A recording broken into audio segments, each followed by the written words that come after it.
What's up, ladies and gentlemen, and welcome to another episode of Fightcast. And I'll be your host, Darian Terry. We're gonna go and keep it real gritty today.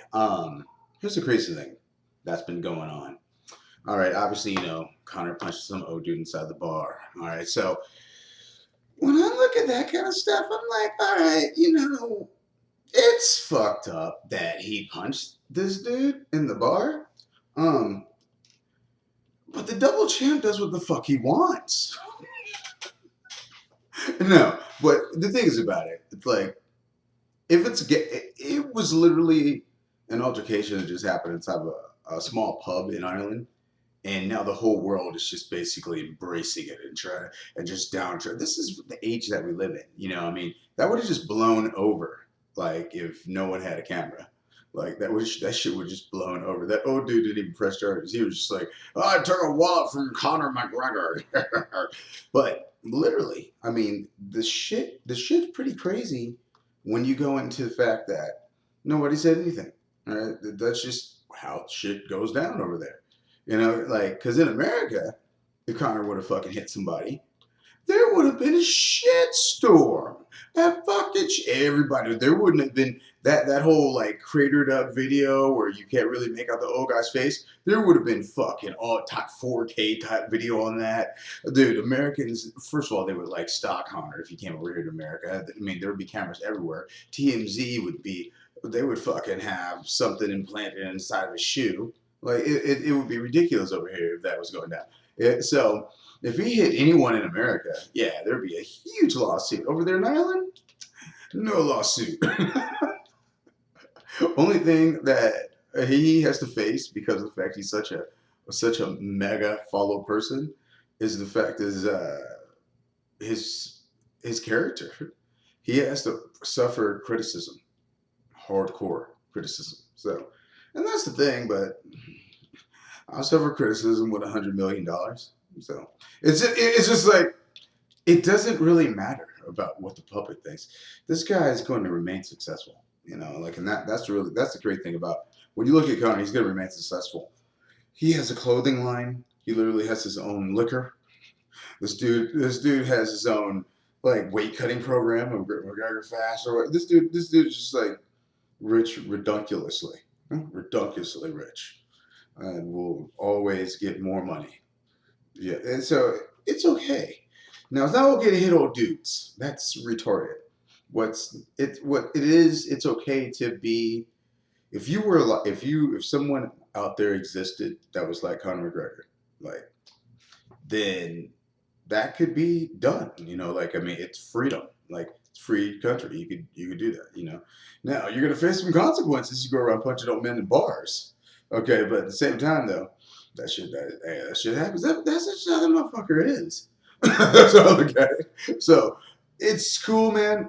I'm not gonna judge his character. I'm not gonna sit here and throw all these fucking stones and stuff like that. He did that, and I think it's kind of funny. It's like, damn, you punching old people, bro? It's kind of silly. It's kind of silly when you think about it. It's like one of those things. It's like, ha, that's funny. But oh, dude, he took that shit on the chin. No one touched the lift. Someone took the left. So, but here's the crazy part. We're about to go into this crazy spin of Khabib versus Dustin Poirier on September 7th. This is about to be redonkulous. Did you know that before that, Jessica Andrade is actually defending her belt? Yes, the girl that power bombed, what's her name? Rose Namajunas. Now she's defending her belt. And the crazy thing about it, she's about defending like fucking China. Yeah. I know you probably didn't know about that. Yeah, because they didn't really fucking advertise about it. But it's about to fucking go down. It's about to go down on Saturday. This is just gonna be UFC Fight Night. This is gonna be like one of those cards. It's literally over in Shenzhen, China. Shenzhen, China. You literally. So the thing about that is that all the fighters over there are gonna be like literally having some insane names, like Li Jingalingang versus Ailezu dos Santos.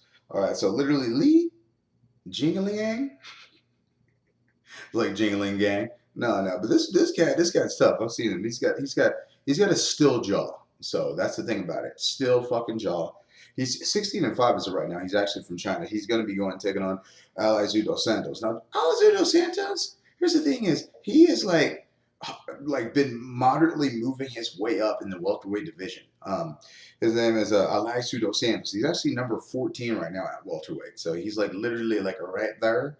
And he's right on the bubble. And I would like to see exactly what happens. I think he's getting flown over there, with the intention of, putting on a great show. And, maybe he's got good management now. So we'll have to see exactly what happens with the whole thing.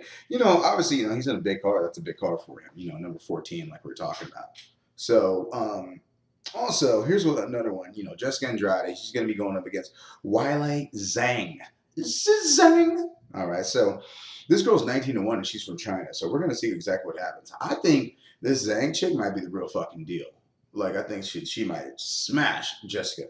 But we're going to see what happens, though, because you know how Jessica likes to, powerbomb people and, like, totally wrestle them and shit like that and, like, do, like, torture acts. So if the chick from China does not have good wrestling or grappling, she is going to get dome shotted. Like, slammed on her dome hard. Like, Jessica Andrade, she picked Rose Namajunas up like she was picking up her baby. Like, it was amazing. So, yeah, I hope Zhang has amazing wrestling and cardio and good fucking jiu-jitsu because she's going to need it because Jessica Andrade will slam you on your dome piece. And then you will wake up and not understand what happened to you. And then people are going to be like, yeah, bro, you got slammed on your dome. What? That's how it went out? Yes. Bro, she picked you up in like a power bomb. No! No! Yes, it was worse than the Rose incident. No! You would not want that to happen to you. So I hope that doesn't happen to Weili Zhang. Hope that doesn't. But she might get slammed on her dome piece. I think that Jessica Andrade is going to win that fight via dome piece slam. So that's why I'm going to go ahead and put that up. Via dome piece slam, Jessica Andrade. It's going to be a fucking powerbomb. All right, so that's August 31st. That's actually going to be at like 5 a.m. in the morning. Like, I'm reading this. This is amazing. Okay, so the fight's going to come on August 31st at 5 a.m. in the fucking morning. Who's gonna fucking watch? So I'm gonna wake up on August 31st and watch that shit on 5 a.m. Damn, I'd have to be into this shit like hardcore. I would have to be so like I'm so invested in Jessica Andrade versus Wang Zhang. Like I would have to be so wait. I want to make sure I get this name right. Weili Zhang. I would have to be so into it. And the thing is, not a lot of people are gonna be that into it because it's at 5 fucking a.m. So serious. Yeah, I mean, what are you? So, yeah, bro, I got to tuck on in early. Oh, really? What, you going to church, bro? No. I ought to watch this fight at 5 a.m. Oh, it's going to be on Saturday. So on Saturday morning, all right, this is before Saturday morning cartoons, what I mean? And I don't even know which cartoons are cool anymore right now on Saturday morning's cartoons. But here's the thing about it. 5 a.m.? Damn. Who's gonna be watching that? But anyways, I'm gonna have to see this shit. I'm gonna see if I can TiVo this bitch. Yeah, there's no way. But we'll see what happens. Let's go to the bigger fight. Because we want to know. We want to know exactly what's gonna happen in this whole Khabib versus Poirier thing. What happens if Khabib just gets knocked out in the first round or the second round or something? What if he just gets totally worked, you can't get any takedowns on him, and Dustin just beats him up? Then Conor appears. Ooh, that'd be the perfect setup. Conor's back against a guy that he knocked out in the first round, Dustin Poirier. That'd be ridiculous. But I don't know. We'll see. This is the best Dustin Poirier that I've ever seen, though. You got to think about what Dustin has just done. Okay, Dustin Poirier literally just merged Max. Oh wait, no. No, Max Holloway. Yeah, he merged Max Holloway. It was terrifying for almost 5 rounds. Max Holloway got some good shots in, but it was almost terrifying for like 5 rounds. Like, Dustin, he's got fucking grenades for hands. He was mauling Max, man. Max was having to cover up. That fight was looking amazing. It was looking amazing. I just when you look at that and you look at he was like just hitting him so fucking hard, hitting Max Holloway so hard. Um, Max did take that shit though. Max did take that shit. I will go ahead and say, coming up from 145s to 155s, I mean, Dustin did knock him. Dustin did knock out Justin Gaethje though. Okay, and that was after a long fucking exhausting fucking battle. But he definitely did knock out Justin Gaethje. Justin Gaethje leave himself a little bit more open though. And then that point in the third round, he was visibly tired. And they both were a little winded, but Dustin definitely has the gas tank. He has the better gas tank than Gaethje. And he came out there and, man, he weltered the storm of kicks. Man, he was getting mauled a little bit, but he weltered the storm and just he's got a lot of heart. Dustin Poirier, he got a lot of heart.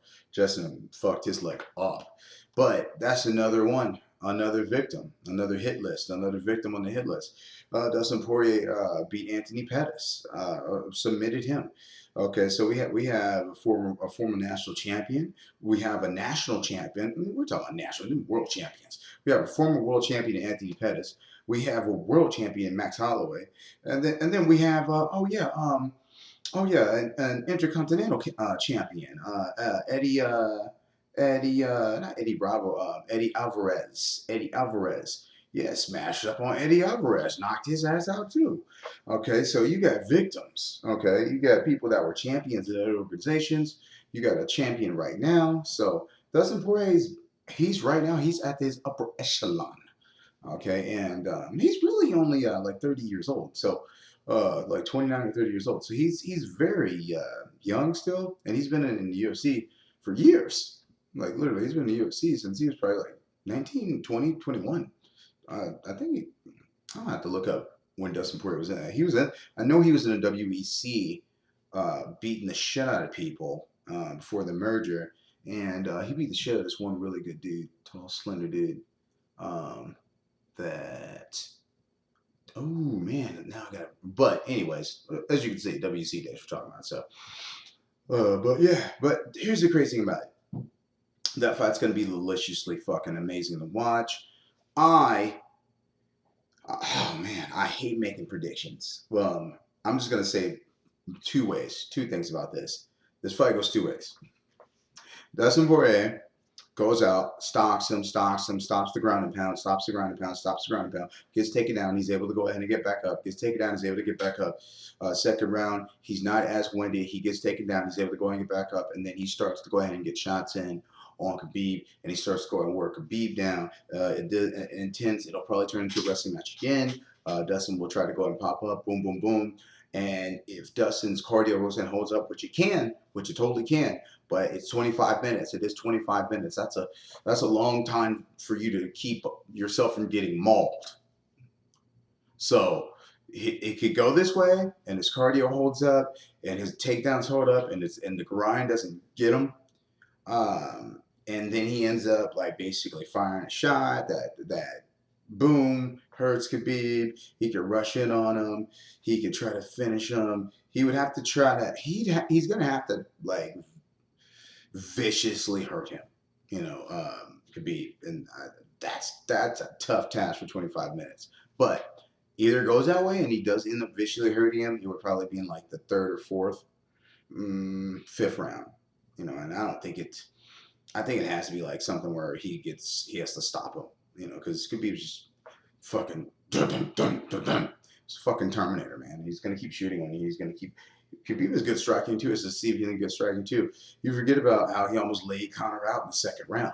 I mean, he has really odd striking that basically you're not ready for. You're not prepared for. That you're like, oh, okay, I'm used to conventional boxers and strikers, and this dude just comes with a haymaker. Knocks you fucking 5 feet back. So that's the thing. So you don't know what's gonna happen. He's outboxed people. He's outboxed Rafael dos Anjos. Rafael dos Anjos is a monster. All right, like this, but Khabib will do that to you, man. He's just an all-around fighter. He's an all-around fighter. He can maul your ass. He can maul your ass. He could maul you with unorthodox strikes coming out of fucking nowhere. And then all of a sudden, boom, you're taken down, and then he's mauling you, and then he's on your back. Okay, and now you're tapping out, and the choke's not even under your neck. Hell, that's what happened with Conor. Tapped out, choke wasn't even on. Just got chin wrench. Terrifying, terrifying. Um, that's not the only fight on that card, obviously. I wanted to go ahead and talk about more of this greatness that's going to be coming to you. So, number 2 fight on the card, Paul Felder versus Edson Barboza, is going to be fucking barn burner. I can't wait for that fight to happen. I've been looking at Paul Felder and the way he's been training for this shit, and he looks very determined. He's a bigger man too, bigger than Edson Barboza. I think Edson definitely a better striker than him. I hope Edson goes back to his normal form, like he did against Dan Hooker, and just outstrikes him, just blows him up, That's what I want. I've always wanted that for Edson because I know what his potential is, man. Edson Barboza has this his ability is out of this world. If he just literally just went and trained at an all wrestling camp for 3 to 6 months and then took a fight, that would be the best thing for him. He just needs ground game. He needs wrestling, or he's gonna get mauled by these motherfuckers that just come in here with this amazing wrestling. Khabib just ran through him. I was like, oh goodness. All right, so, and I mean, and Kevin Lee. Kevin Lee made that shit look easy. So that's the thing. So Edson's gotta pick up that wrestling game, hardcore style. Paul Felder. Paul Felder's the man. I just don't see him mauling Edson. The only way that he's gonna maul Edson is gonna be in a first round KO or some shit like that, which is possible from Paul, but I don't see that happening. I think that I just don't see that happening. I don't see Felder just knocking him out like that. Felder doesn't just knock people out like that. So it would be one of those ordeals where it goes to distance and turns out to be a real technical fight, which that would favor Edson Barboza. And so, I'm going to go with Edson on that one. Here's the thing. Going back to the main event, Khabib, I gave you the first option, all right? Basically, he just can't get taken down, and he ends up, hitting him with some crazy shot in the fucking 4th round. The second scenario, Khabib just mauls him. Fucking mauls him. He does get some time on his feet, but basically he's tired. His striking's a little bit off. Boom. Khabib's back in on his legs again. Another mauling, just a fucking mauling. I think that would happen. So I'm going to go with that happening. It's just a mauling, man. It's just a mauling. And Edson's wrestling he's just not there. It's just not there. He's just not yet. It's just But hey, dude, I like them both. I really do. Islam Makhachev versus David Ramos. David Ramos is 10-2, and Islam Makhachev is 17-1. From Mother Russia, Curtis Blades is back, folks, versus Shamil Abdurakhimov. Crazy name, right? All right. Shamil is 20-4. Curtis Blades here 11-2. Curtis Blades just came off that loss to that fucking black He-Man looking doll, Francis Ngannou. So Francis Ngannou knocked him out a little bit ago, about 6 months ago, but it was devastating. He knocked him down 3 times before he knocks him out. The ref just stops it. The ref stops it. Bro, Francis Ngannou's coming for Stipe's dome piece. Francis Ngannou has a hit list. Francis Ngannou has murked people. Don Junior Dos Santos got mauled running backwards. He turned his back to the beast. The beast mauled him from the back. Francis Ngannou makes people look simple-minded. Oh my gosh. Cain Velasquez, he made him go to WWE. Francis Ngannou mauls people. Cain Velasquez used to be amazing. He got mauled in 14 seconds. 19 seconds. It's over. It's over. That short uppercut caught you. Francis Ngannou's a monster. No one needs that in their lives. No one needs to get hit like that. No one needs to get absolutely abused. Just totally taken apart. All right. I'll see you guys later. Another episode of Fightcast. I'm going to return and we're going to talk a little bit more about September 7th here. I want to go and talk about Khabib Poirier because that's going to be fucking redonkulous. All right. But we're out of time.